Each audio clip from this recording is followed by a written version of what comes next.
That doesn't matter. Well, I'm recording it on my end, so we have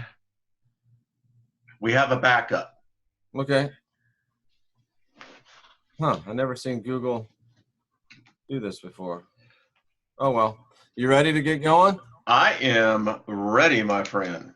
Okay, so let's go ahead and go live on YouTube. Hope it's going to let me go live on YouTube. My YouTube was having a hiccup there, it looked like. YouTube has had a couple of issues over here. It's now All right. streaming live. Looks like we're getting ready to go there. It says it's live. All right, folks. So good morning, everybody. It's Sunday morning. I'm Jeffrey Daugherty, and I'm joined today by R. Wayne Steiger. And this is not your normal Sunday morning show, but we wanted to get together and bring you some entertainment, some enlightenment, hopefully a little bit of both. Wayne Steiger is out in Colorado. I'm here in Florida. And wherever you are, we hope that this day finds you healthy, finds you happy, and we hope finds you at least thinking about enlightening yourself and raising your spiritual frequency. Wayne Steiger, former entrepreneur, probably still an entrepreneur. Always will like be. Me, very similar religious background, a great man who loves to study, a man who has a great appreciation for ancient texts and for finding new truths there. Wayne, tell the people about yourself a little bit.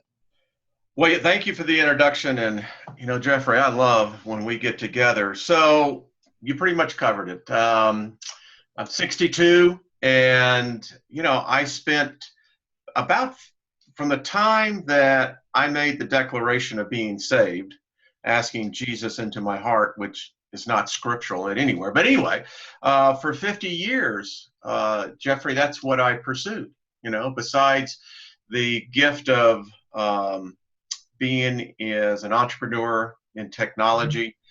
It was always, I wanted to know, what am I studying here? And in the early days when I lived in St. Louis, I worked with people like Joyce Myers. And George Norrie a little bit. Yeah. Actually, George and I in our post-production days. So I have had the ability and I guess the favor of being around some of the biggest ministries and learning. I learned under Kenneth Hagin, and then was a dedicated devotee to Kenneth Copeland. Did Kenneth Hagin ever fly you on his plane? Or that's Copeland that has the plane. Yeah. The G5. No. I helped pay for it. Yeah. And it's like, hey, wait a minute. Can I get a free ride? But now, Brother Hagin left this plane some number of years ago now, didn't he? Yeah, he did. Yeah. He left back, I believe it was in the 90s. And, right. Wasn't he the one that had the iconic Shield of Faith, or was that Copeland? I always got those two mixed up. Well, Kenneth Hagin was the one who started the faith movement Right. by his miraculous healing as an invalid there in Abilene, Texas. And, everyone can go and check the story out. But what's fundamental to our discussion here is that particular aspect of Christianity and interpretation of the scriptures was based upon Hebrews 11:1.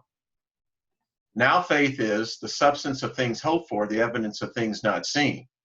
Furthermore, you go into Romans 14, and Paul says anything that doesn't proceedeth from faith is sin. So what's the famous scripture too? I would above that your soul would that you'd prosper, and above all things your soul. I forgot the. Yes, so I think that was in James, and yeah. So that was the foundation, and I grew up with people like T.L. Osborne, Lester Summerall. I do love the old name. Yes. I took care of the pastor, Rick Shelton, for many years. And so I took care of the special speakers coming in, and R.W. Schambach, Charles Capps. And, I can even remember Phil Driscoll. Oh, yes. Yeah. So Peter Popoff ever? Yeah. So Ainsley? all of it, all of it. Yeah. You know, and so it kind of leads me into this thing.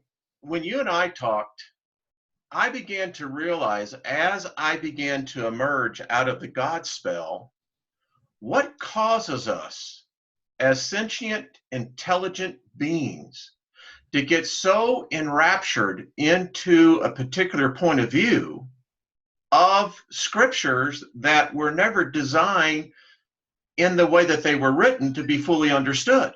Listen, if they were, there would be no need for any commentary, Matthew Henry's or whoever. And I know I have spent a king's ransom on these commentaries. Why do we do this? Well, we're getting there, and what we're doing, we're getting ourselves more and more into the God spell. And this is how it's done. Otherwise, listen, wisdom is not predicated on the amount that the devotee spends in one particular area. Wisdom is about knowledge and the assertion of truth. All he who pass into these walls, right? These halls is where truth shall be expunged, brought out furthermore.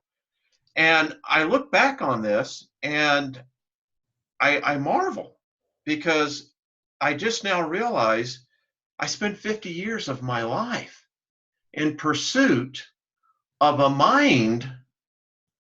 And you know, you have to understand how many times scripture is put together. We, the laymen, never get the guide. We don't get the teacher's guide. It says, okay, now this is how, yeah. And so that's what I have been thinking on. And then I thought, Jeffrey, what we could do is, as I told you yesterday, I woke up and I heard this. All who call upon the name of the Lord shall be saved. Right? That's what it says. There's just one problem with that. Yeah, there is. What is the name of the Lord? Absolutely. And no matter what you think it is, or no matter who you hear, no matter what you believe, the reality of it is that name has been lost in antiquity, hasn't it, Wayne? Yes, it is. And so I did a little research, and since I've been up most of the night trying to follow, you know, with like you, I have family in Houston and we can't get in touch with them. So the best thing to do is to go and say, all right, let's see if we can find what is the Rhema of the Logos here. You see? Explain to people what that is. We want to know what the light of the word is. Right. That is the Rhema. And the Logos is the word. Right. So here's the thing. The Hebrews, before they went into captivity, after the reign of Solomon, the name of God was sealed up and lost. When Nebuchadnezzar came in and ransacked the temple and took out all the sacred worship utensils, what was lost as well was the name of God. Absolutely.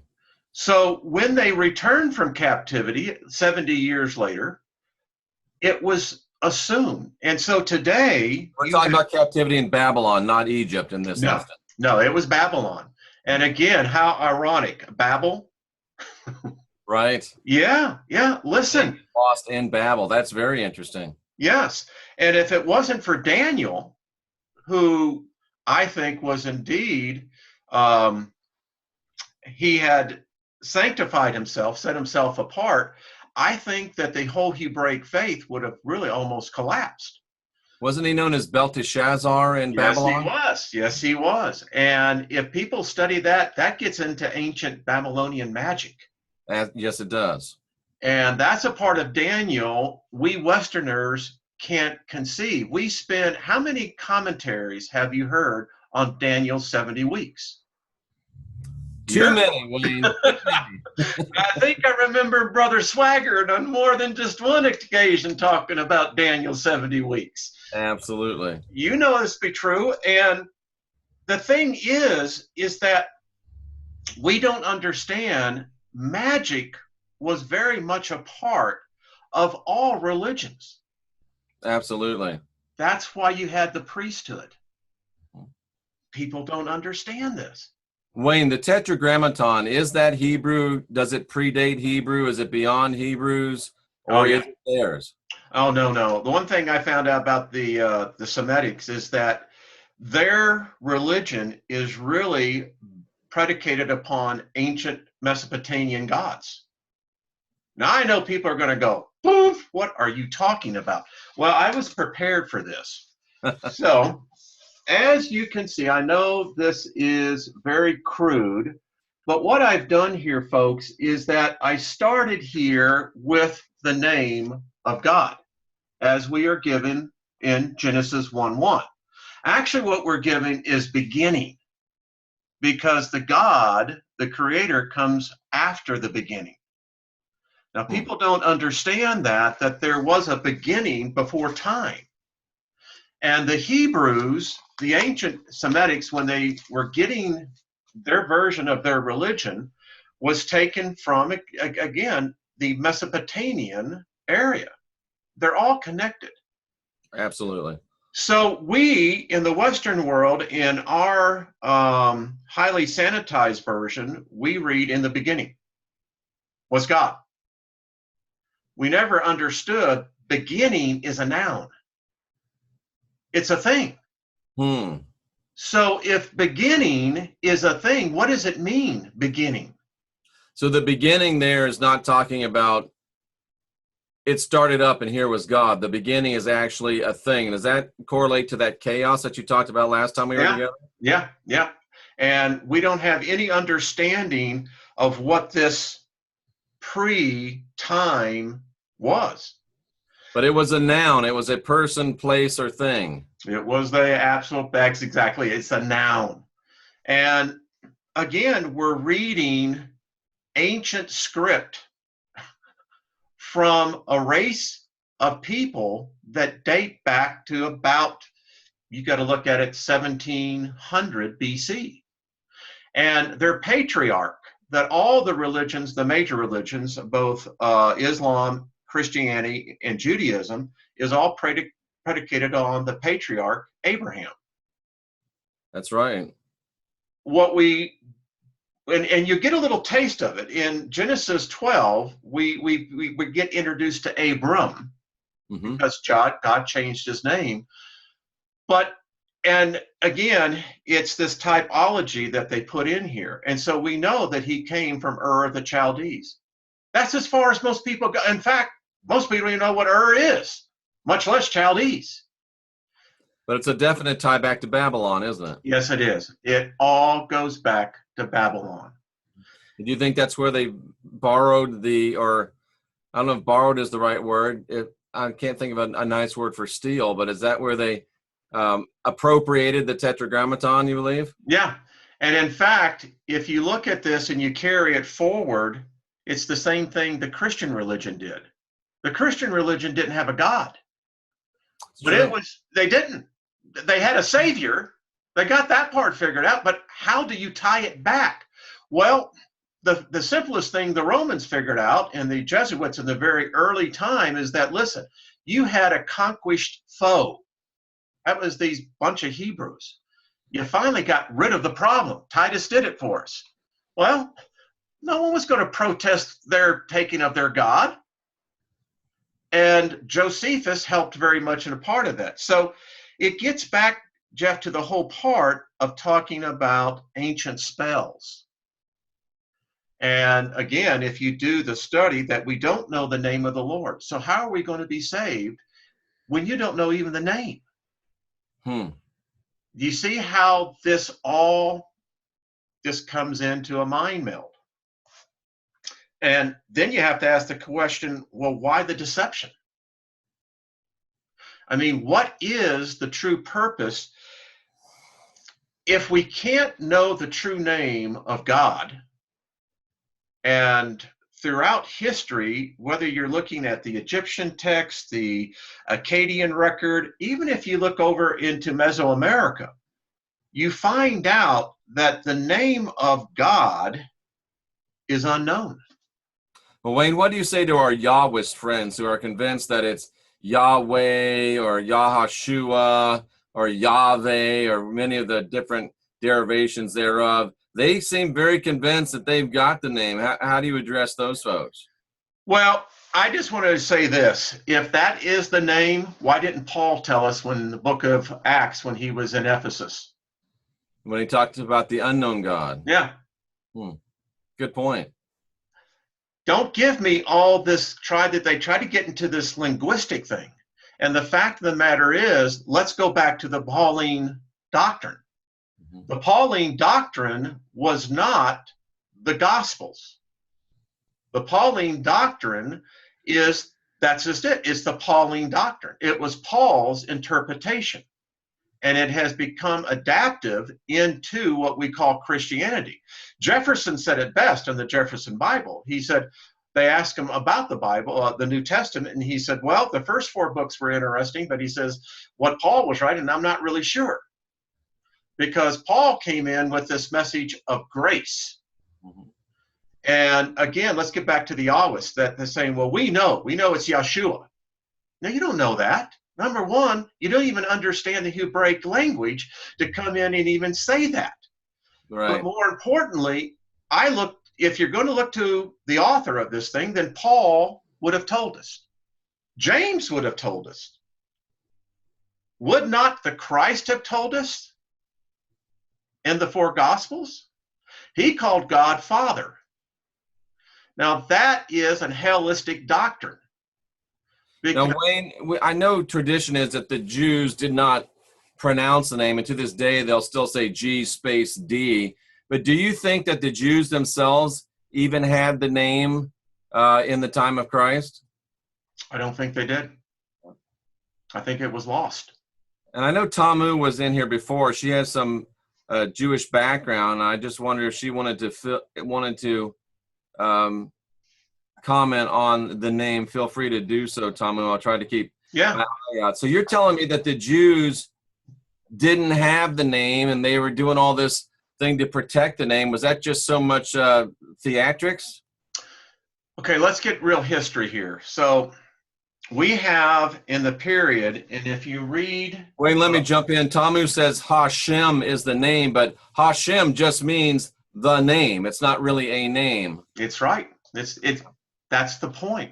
So it's a placeholder. They don't even have the name. They don't have the name. They're not willing to share it. Exactly. If they do, I think it's been lost through antiquity. Is the name the Tetragrammaton, the Yod He Vod He? You know, Kenneth Copeland taught a lot on that. Yod-Heh-Vah-Heh. That is, but again, that's taken from a post-captivity period of time. Right. And Jeff, this is what I want people, if you study history, and don't study what the doctrine gives you. Go out there and really look at it. So we have the ending supposedly in the Bible, the book of Malachi, right? Of the Old Testament. Of the Old Testament. That was supposedly the last time, the last prophet that was spoken to by God. This name has probably been lost since Daniel. Yes, thank you.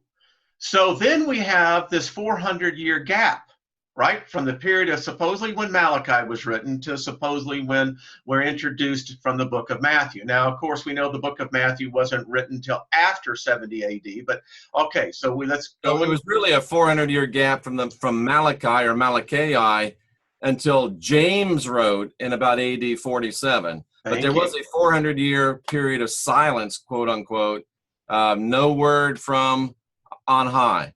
None. What happened to Judea in that period? Well, they were the latter part of that, they were conquered by the Romans, and it's been said that Jerusalem is the most conquered city on the earth. So they went through several rounds of upheaval. Well, here's the main thing. 333 BCE. What happened in 333? Alexander the Great. People, listen to me. What Alexander the Great did when he came in and conquered Mesopotamia, that included Judea. Jerusalem was a trade crossroads. That's why it was valued. When Alexander came in, he Hellenized the region. He And there's a wiped whole story there. exactly. So we don't even know what Judaism is supposed to look like.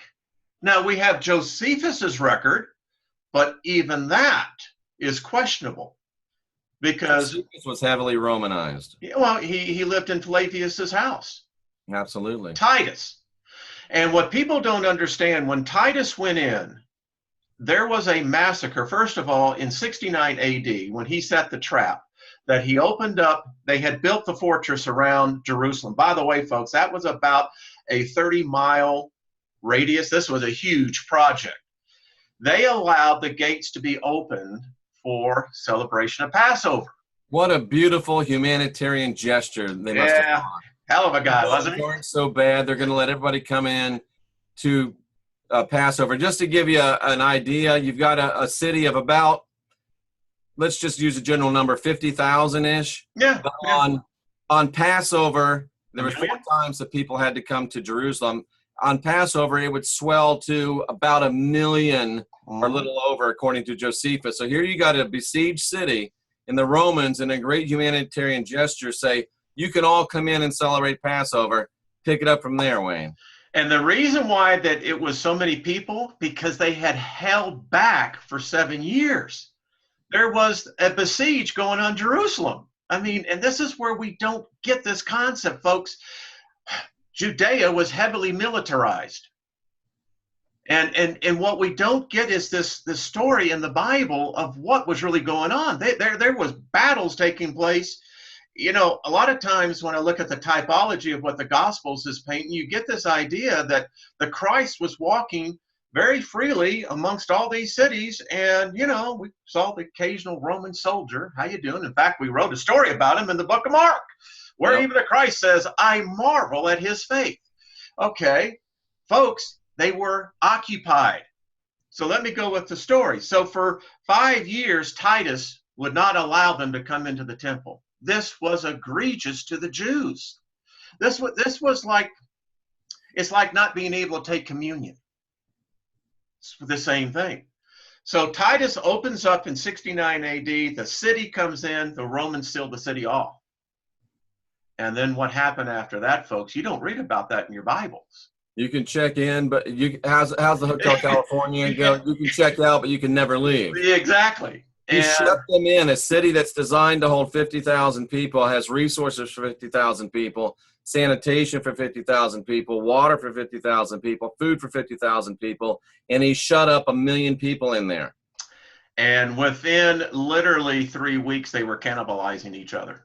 Literally. And you wonder why the Christ said, pray that you don't have a baby during these days, because, folks, as horrific as it sounds, they were eating their children. They were, literally. The one woman, the story that Josephus talks about is the fact that, you know, she just said, well, listen, if, we're going to die. I mean, I might as well go ahead and die with a full stomach. Basically, right. That's my vernacular. So let's go on with the story. Then the Romans burn it. They burn the outer fortress, which was made of wood, folks. You don't understand. And, you know, when you get a fire that begins to move inside, it was a barbecue like no one had ever seen before. And you get to the Christ saying in Matthew 24 that the sun was darkened, the moon did not give its light. Why? Because of this massive amount of smoke going up. The September 23 Revelation 12 people are wrong. Wrong. So we'll finish the story up there. So what does Titus do? The first thing he does with Josephus's help. Now listen, that temple, before they ransacked it, had passages, had secret ways. There was the Hebrews were very clever people. They still are.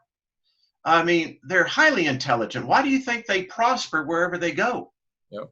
They also, know. Little known fact, Wayne, Titus's head general under him, and the man's name escapes me now. Not only was he a Jew, but his father had given the money, and some say the plans for the temple doors, which they were finally able to breach the temple through those doors.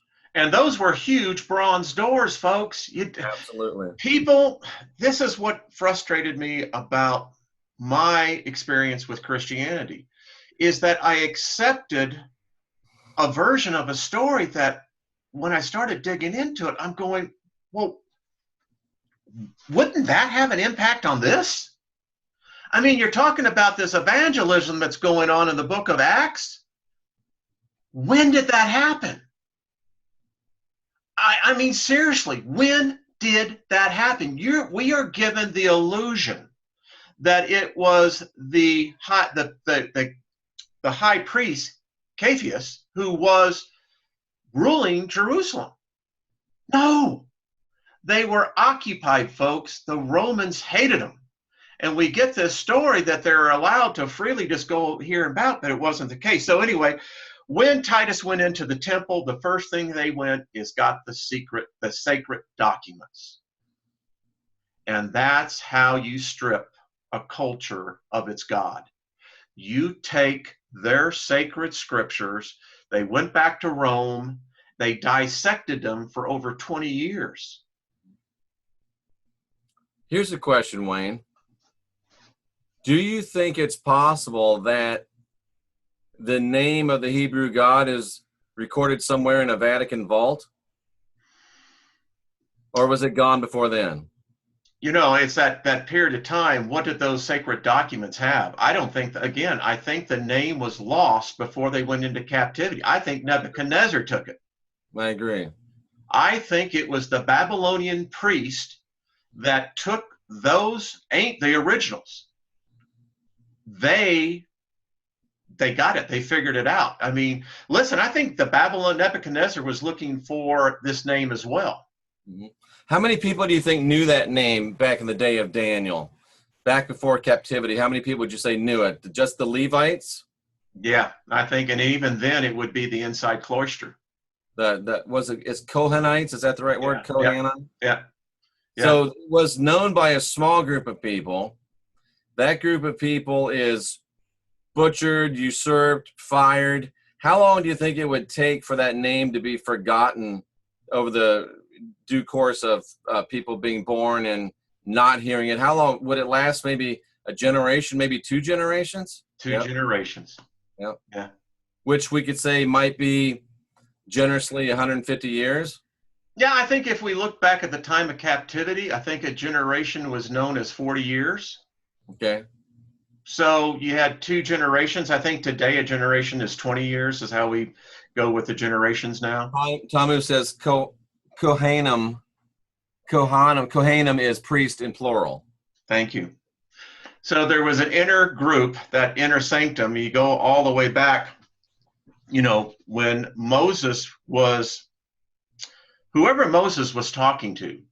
And whoever Moses was, but we won't get it. Exactly. I know him as Moshe, but that would be his Hebrew name. That would be his Hebrew name. So it gets back to this, is that, well, when you talk about Moshe and his background, what I find so interesting, that no matter how you look at the genealogy, there's too many commonalities. You have Egypt that seems to always be the reserve backup place, right? Mm-hmm. In times we know with Joseph and the brothers, so that was 490 years of integration into the Egyptian society. Right. And people argue with me and they say, oh, no, that they had their own little region there in Goshen. And what God were they worshiping? Who had the documents? Yeah. Your patriarch Joseph is number 2 in position. After Pharaoh dies, the next thing you know, these people are multiplying faster than the Egyptians. That's the playbook of how you take over a country without firing a shot. You come in and you overpopulate. But my whole question I ask people is that, well, where'd they get these sacred scriptures? God wasn't apparently talking to them for 490 years, so how did they get the Hebraic religion? And it seems, just as an aside, that Islam is employing that very strategy of takeover in the West. It's been something that's been their playbook since the Catholic Church invented the religion. And Was were the proto-Hebrews, the original Hebrews, were they always monotheistic? I can't find monotheism anywhere except in supposedly the Christianity doctrine and maybe Islam. It's not there. There is constant reference to a supreme God. And listen, I was writing this thing down here. Psalms 80. We like to just simply ignore that. Well, I don't want to talk about that. Well, no, we're going to talk about it, because if we go to Psalms 80, and let me get my Bible out. All righty. Do you have yours handy there? All right, so let's go and talk about the Elohim. Give me 1 second here. Okay.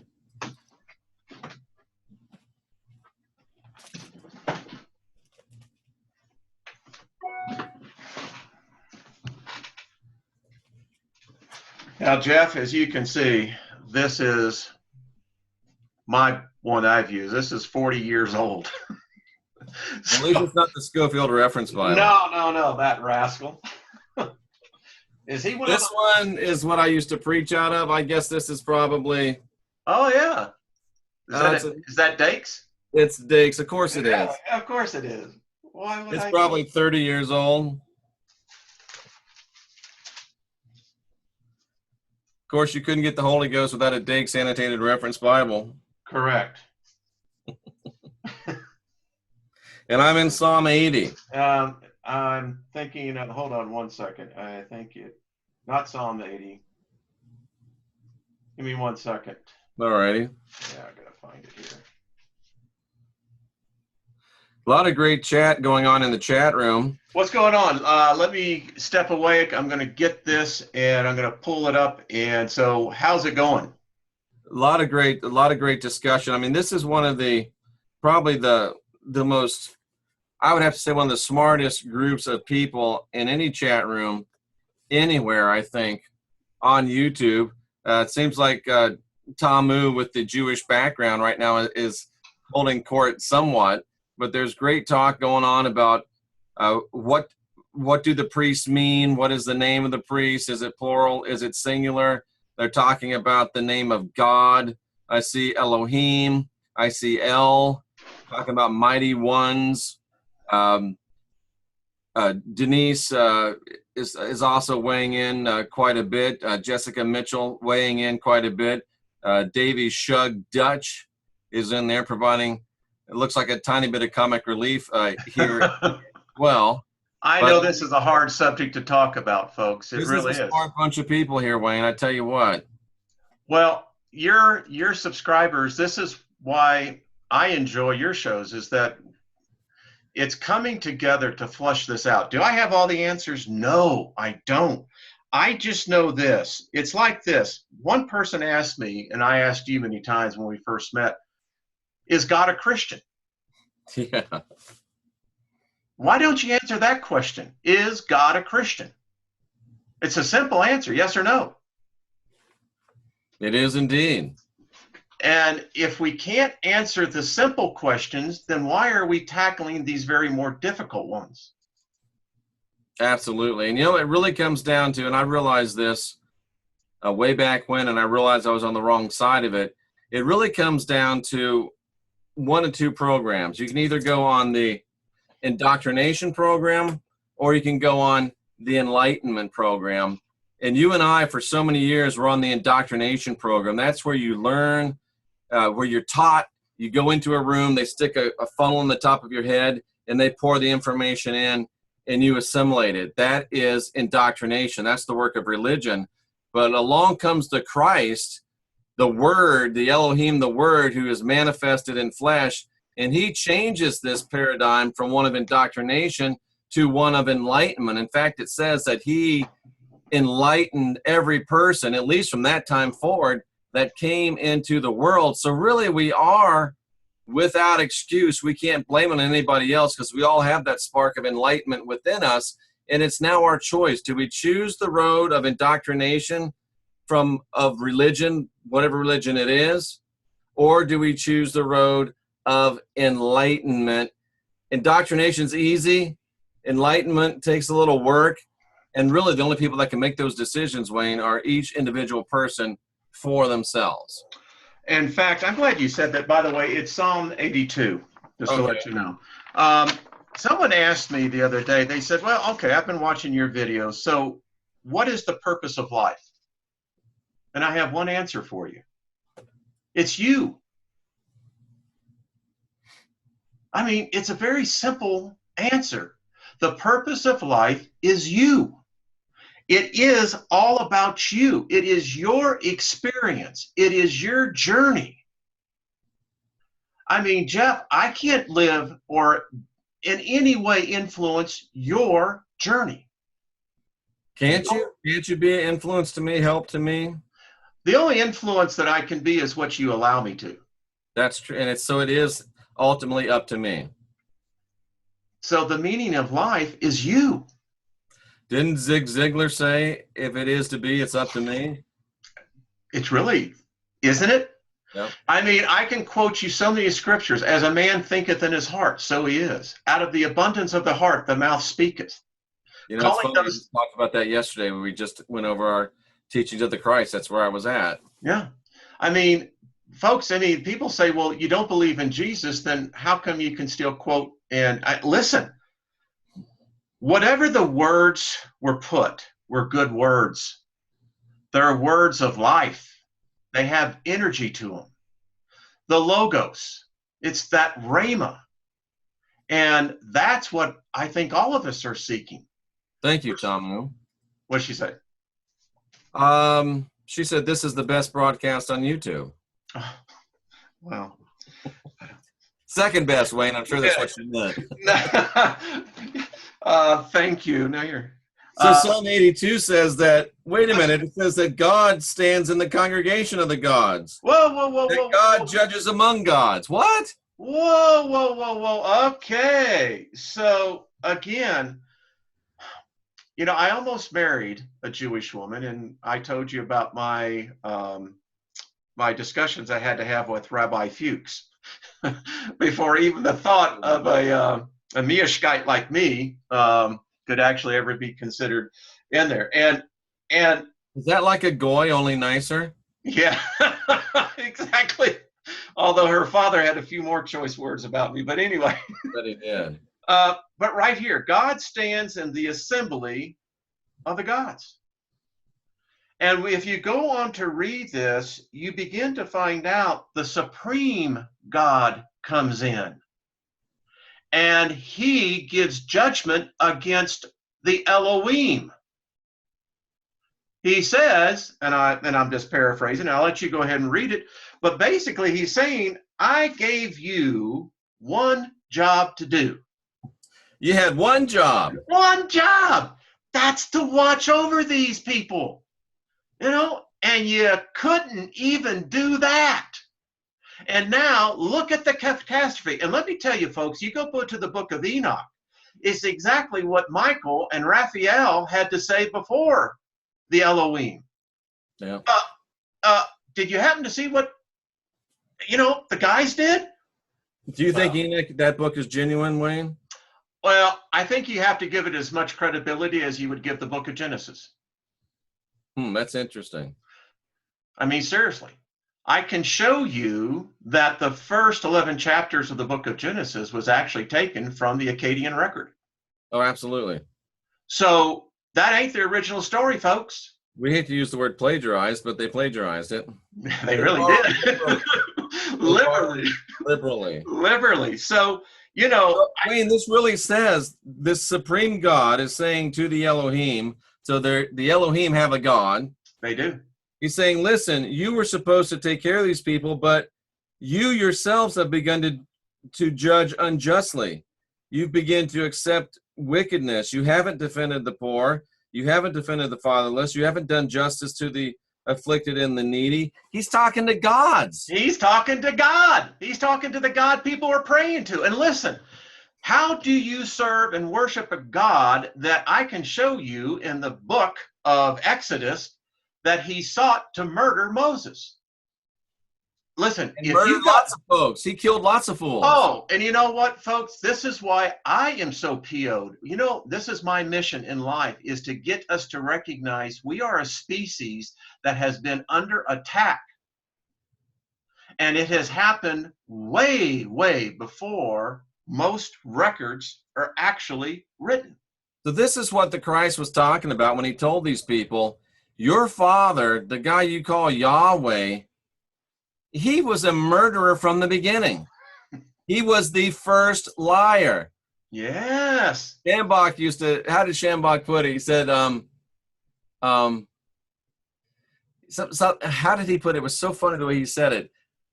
But he would, the gist of it was, your dad is the devil. Yeah. Well, listen, isn't that how you would do it if you wanted to turn it upside down? That's exactly how I would do it. And it's like you say, the rat bastard. I mean, we adapted. It never fails. No matter what the subject is, you get a flat earth person in the chat room. It never fails. Well, you know, I think that And ixnay on the flat earth nay, unless you want to get Band-Aid. you know, Dark City, I think, was probably their best movie for the flat earthers. It was a good one. It was a great movie. I mean, and who knows, maybe that reality. Listen, if you read, I am reading the Bronze books, and, you know, I find it interesting because the Supreme God tells humanity, he said, you are now equal with me. We get this story through all religions. In one way or another, you're going to have equality with God, right? But this is what the Supreme told him. He said, your reality is going to be one of illusion. My reality is going to be truth. Your task is to ascend beyond the illusion into the real. And all religions, all gods are predicated on the journey of a soul to reach that God. Well, I've often thought that our real issue is that we're in time and the divine is outside of time. Oh, that's great. That is well said, my friend. To that alone, I honor you. Don't know what it means, but well, it is. I'm asking the right questions now and again. So let me take this one step further in how we apply it to practical life today. Our core beliefs that are established from about the time that we begin about 6 months of age is really where it starts. It starts about then. And as we go through those early development years, we begin to develop the core perceptions of our reality. And each of us have our own different reality, but we are basically assimilated into the society. Now, here's two things I'll ask the audience. Define God, and then define success. Define God and then define success. Wayne, is he here in Psalm 82? What is he saying when the Supreme God tells these other gods, you're going to die like men? They have a lifespan. This God that people worship has a lifespan. Now, we can't conceive because they cut our genealogy. Listen, I have a video I'm working on, and basically we now know how to turn on the longevity switch. Someone or something came in and turned it off. So our perception of time is predicated to about 100 years because that's what the average human will live. Most people don't live to be 100 or more. And so when we talk about a God having a lifespan, well, that's inconceivable because they're supposed to be immortal. But, you know, but we again misdefine what's immortal. And when we begin to think now that these Elohims, they are a race, they were given charge over us because Earth is unique. And I don't know why that is, but Earth, for some reason, Jeff, is so unique. It seems to be a universal magnet that draws in life. And life has many different forms and many different variations. And so I was telling some people the other night, they said, so what is the end to this? I said, well, here's what I think it really is about. I think this is about the capturing of souls. Not all spirits have souls, right? But Give us all an souls. example. Well, you can have, for instance, a spirit which we would call an evil spirit. Now, why does a spirit want to inhabit a body? Think about that. Why would a spirit want to inhabit this? Well, they have to have some sort of reference. What would that be? Would it be because you were an elevated species that was given a soul? Now, this soul is very unique. It has a life force to it.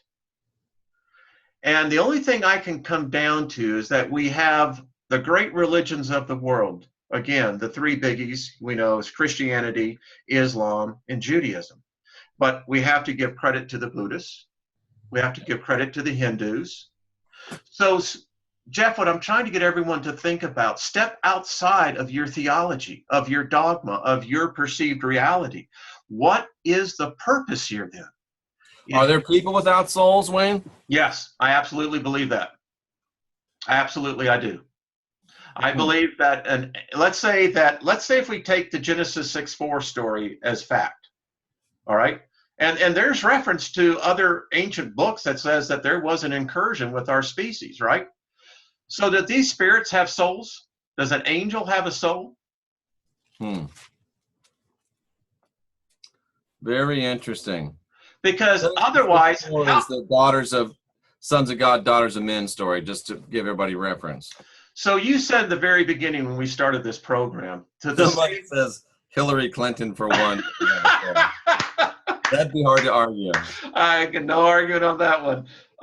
But you said when you quoted James, my beloved, no, it was John who said that. My beloved children, I wish that your it's one of the little Johns. Yeah, I believe First John, that your soul prospers even as your spirit grows. Well, whoa, wait. So this is the thing I struggled the last years that I was practicing Christianity. Can my spirit be born again and my soul be lost? Wow, that's interesting. And you know, I went around asking preacher after preacher, Bible teacher after Bible, what's the difference between a spirit and a soul? Because if you're saying my spirit's been born again, it has nothing to do with my soul. Paul seemed to think that there was a difference to where I guess your spirit could be saved and your soul lost. What does that mean? Because now it defines, well, what is the spirit life like? You know, I keep on asking, people say, well, hell and hellfire, brimstone, and what have you. But then I'm thinking, so you're telling me then a spirit is a living body that it can feel? Because I mean, something's not right here.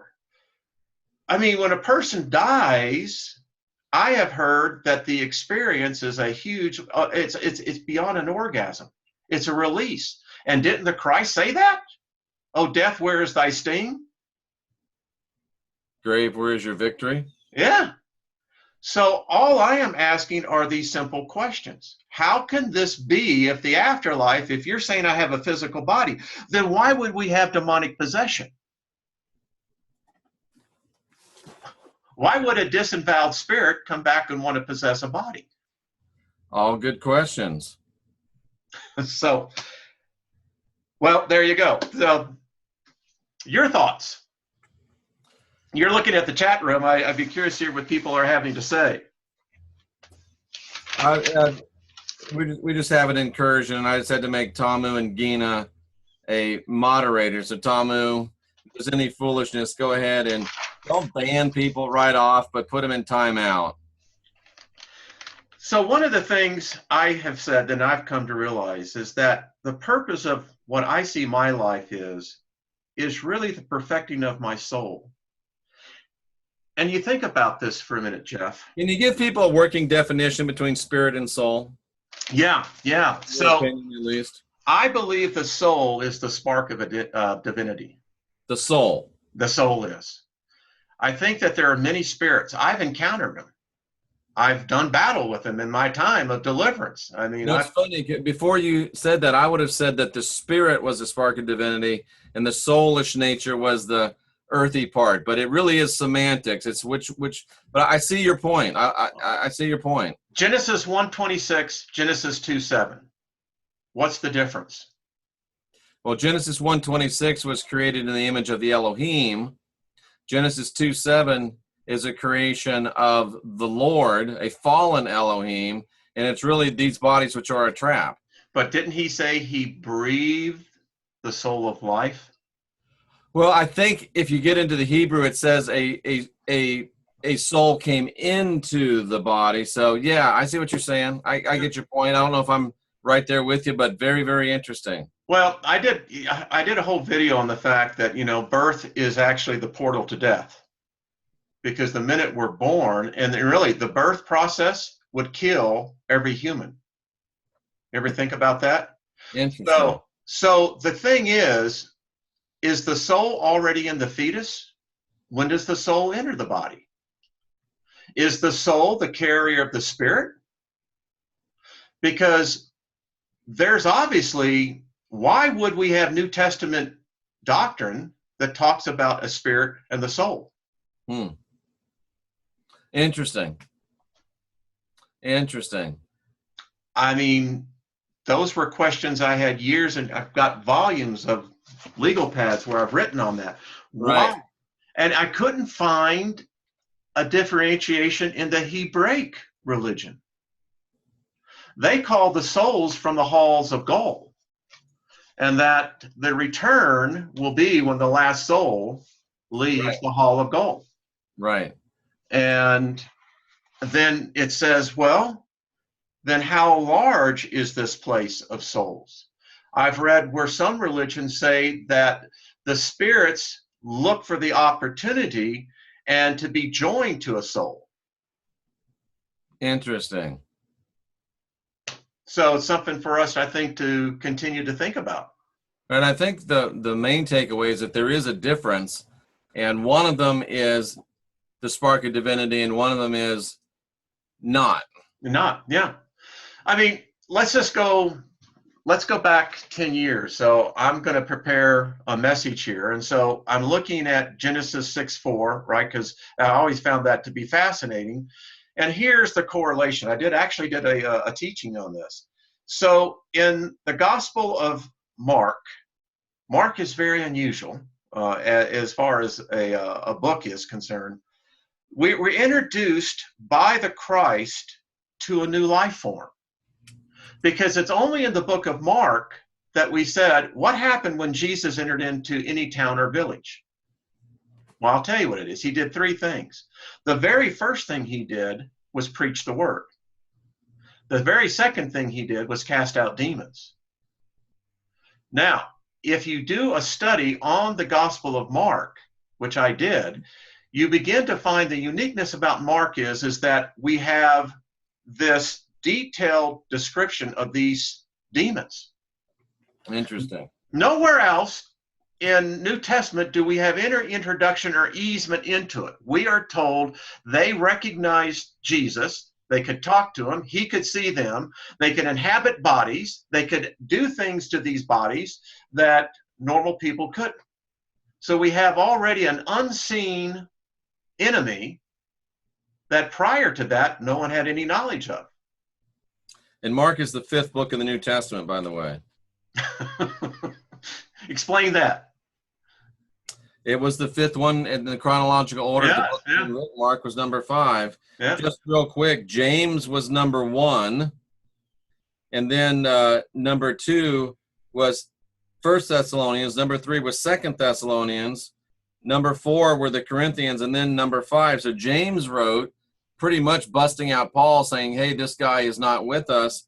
Paul responds, you can't say that to me. And then Mark comes back and says, brings the apostolic word back in. So really, if you look at the Bible in its chronological order, which they don't want us to do, it was a back and forth battle between the forces of the apostles of the Christ and the forces of Paul. Yeah. And Paul was the enemy.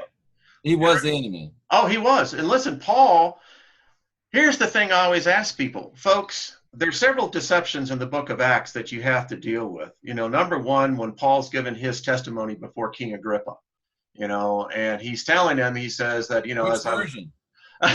yes, okay, well, let's go with the authorized, authentic version. Now, what I was alluding to is Paul told like 3 different stories about that event.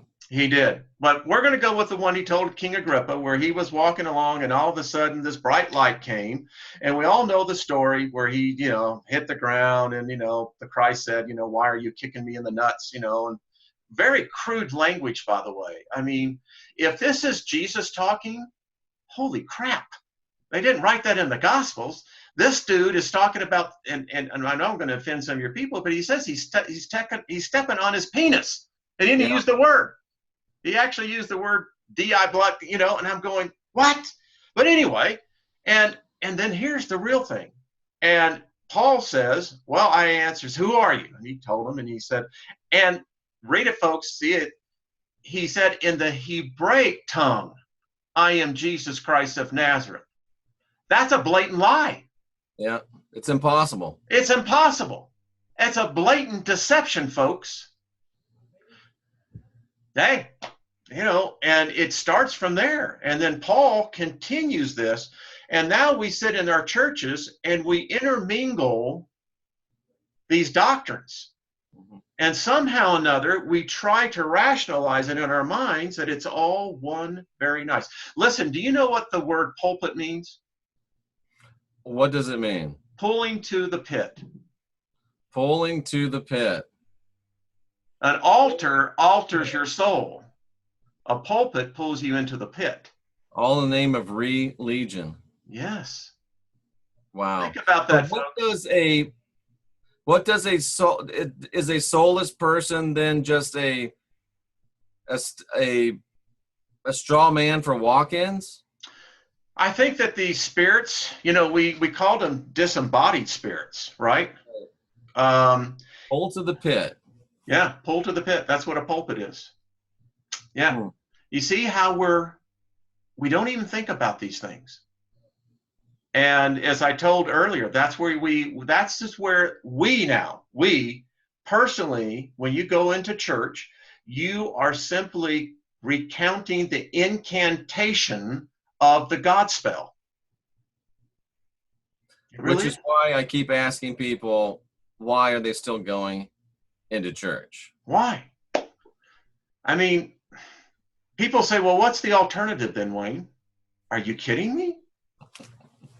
I mean, you have the opportunity now to seek God.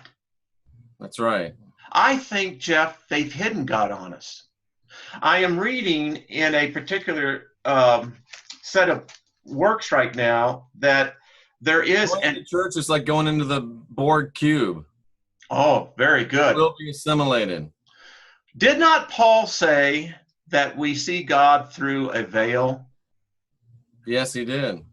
Well, you know where he got that from? That actually goes back 2,000 years before Paul. It comes actually out of the Egyptians, where they believe that God is behind this veil by his oppressors, his enemies. And that veil is what separates us. And the opposing spirits are doing everything they can to keep us from approaching that veil.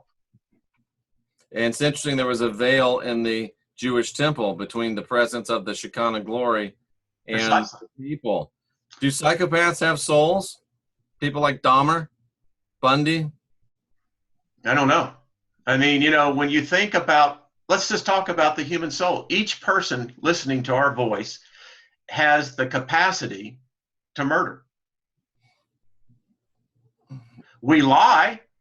The one thing about our species is that we are a lying species. You can't go through the day without lying. Now, people are offended by that. They say, what do you mean? Well, listen, if you really listen to yourself, you do so much self-talk that inevitably it's almost impossible for our species to tell the truth. It's because of our God was the original liar. Exactly. And then I know we've been about an hour on this, but I'll end this where I always looked at it was Revelation, the last chapter. Look And at thank you for not saying Revelations. That's my major pet peeve. yes, There is no book of Revelation. it's a revelation, folks. And it said that those outside the New Jerusalem gnashed their teeth and mourned because there were what would never be permitted in the New Jerusalem? Liars, fornicators. I mean, you just go right on through the list. So, it's like the Baptist belief, or is once saved, always saved. Eternal security. Well, I always look at it like this, is that people say, well, God gives you a choice. I heard someone criticize me last week on this, and I said, all right, I'll answer you. They say, God gave us Jesus, and if you reject Jesus, then you have no complaint. Hell is your other option. I said, so you really think that's free choice? Let me tell you what free choice is. The option 3, I don't want to worship a God, not this God. Now, if you want to talk about truly free choice, then the third option has to be available. I'm a sentient being. Whoever created me, I'll give acknowledgement that. But I was not endowed with the knowledge of the tree of knowledge. I don't have, and I wasn't born with all the wisdom. You have to crawl, fight to get that wisdom. And the only way, Jeff, it comes is a lot of times through old age. That's for sure. So the third option should be, I bless you, come and find me. Now that's a journey that'll take epochs. Indeed. That's how I see it. Indeed. Very interesting. Very, very interesting. Lots of stuff to think about. Well, isn't that what we're supposed to do? I think we just leave our audience with the questions. And I think as we come back next week, I'd love to see what people stop and think about these. Really define God. How do you define God? How do you define God? Or is God... But let me ask you this, Wayne. If you could define him, her, or it, would you even really want to worship it? Because you see all the mysteries gone. Yeah. If you can figure out who God is, you probably haven't figured out who God is. Exactly. Jeff, I'll say to us, all the people listening, folks, we truly are, each of us are unique. We're on a journey of discovery. And so often, there has to be something very valuable about us, Jeff, for all this deception to be taking place. And they have worked at this for thousands of years. Listen, the Catholic Church and the Christian Church, any way you want to look at Christianity, and listen, it's not just Christian, that's where I came from. So that's why I can speak about it. I can't speak about Islam. I was never a Muslim. Right. I can't speak. How can I, as a Gentile, ever think that I'm qualified to interpret Hebraic scripture? Good point. I'm not qualified, folks, and neither are you. Get it through your head. You're reading that Old Testament. You're reading about a race of people that was in a very small geographical area. And let me give you the light switch. There were other races serving other gods that were more advanced than the Hebrews, more culturally advanced, more consciously advanced. And let me just tell you about their God. I found it very interesting that if you study this, the Hebraic God never attacked another god. Did he attack the Egyptian gods? No. Some would say he did with the plagues. How would you respond? No, that the plagues were interpreted at the same time of celestial events that were taking place on the earth. Now, he took credit for it. How about when he told them to go in and, attack the Hivites, the Jebusites, Did God do that, or was it man who did that? Ah, right. So it wasn't actually the God himself. No. People might point to Sodom and Gomorrah. Did the God do that? Which God? Exactly. Because that story is in the verdict. That story's what? It's in the Hindu scriptures. Yeah, it is. Yeah. So don't give me that. So he's been a liar from the beginning, even before we knew about him. From his very He beginning. never revealed himself. And He had us. Our species were the one spilling the blood. And then as we supposedly got victory by these, Moses holding his hands up or not, listen, you don't know those stories. You can't prove that those stories actually happened. And let's say if they did, no matter what, it wasn't the Elohim's blood that was being spilt. It was ours. And if he was God, why didn't he just say, phew, I wiped them out? Yeah. Did he do that supposedly with the Syrians when they came to surround Elijah? Didn't the angel of death walk among them and 180,000 were slew in one night? Yeah. Who was that? You see, we read this thing and we try to read it in a symmetry that is even because it's easier that way. But when you stop and you look at this, it has always been our species. I challenge people, show me God. Show me any God. Listen, people get mad at me when I say that, but here's the deal.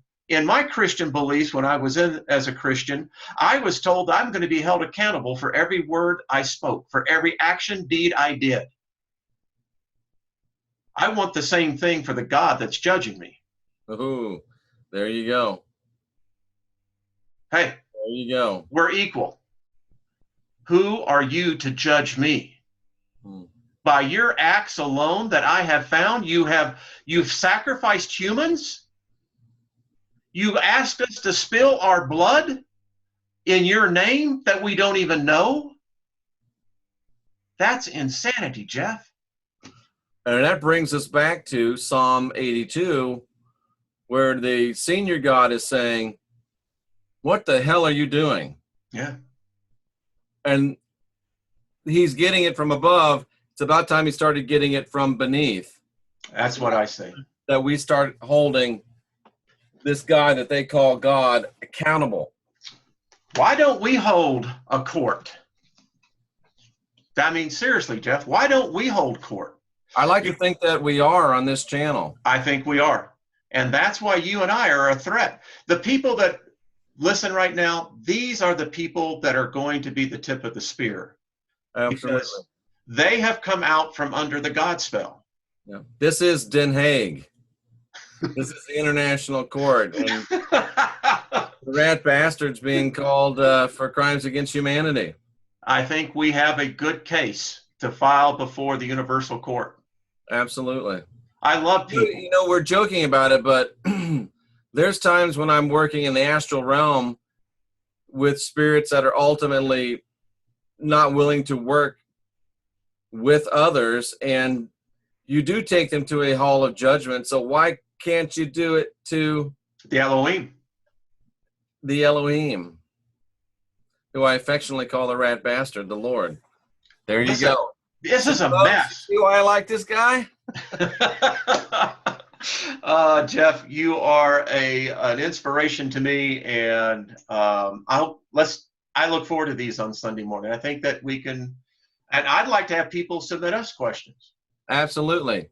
Maybe we can even, I think we can have up to 40 people on Zoom. So we might even bring people on to ask their question on video. I'd love to have that, because listen, folks, I don't have the answer. I tell you what little bit I have been studying, and ask my wife. She says I have a new mistress, and I said, who? Only the insecure want worship. Ooh. Coming out of the chat room. I love that. Someone once told me, they said, well, religion teaches us morals. And I said, you don't need religion to know the difference between right and wrong. If you need religion to teach you right and wrong, you don't need religion. You are lacking empathy. Exactly. Jeff, we have to come together, and religion is nothing more than a divider. We have denominations. It's time that we set aside these gods. They have not manifested themselves. And all I am saying, listen, if I get a court summons, I can't say that I'm showing up in spirit. That's right. You know what they're going to do? They're going to get a warrant for my arrest, and they're going to drag my butt in there. And I am just saying, if you want me to worship you, hey, I'd like to know what I'm buying, man. That's all. It's time to hold him accountable. Yes. Yes. So that's the first show, ladies and gentlemen. We will be back every Sunday doing this, 9 a.m. on the East Coast.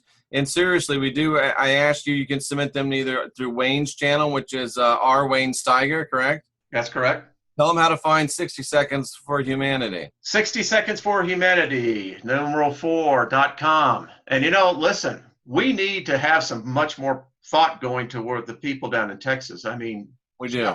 They're saying now that this is 1,000 to 2,000 year event.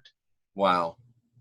Now this is evidence, I think, that we'll maybe get into our future shows, how we're closing one age out and another age is entering in. Absolutely. I agree. So you can find them through 60 Seconds for Humanity, through the R. Wayne Steiger show, or R. Wayne Steiger YouTube channel. And I will also be starting on September 15th on Late Night in the Midlands. Jeff, you're going to be my first guest.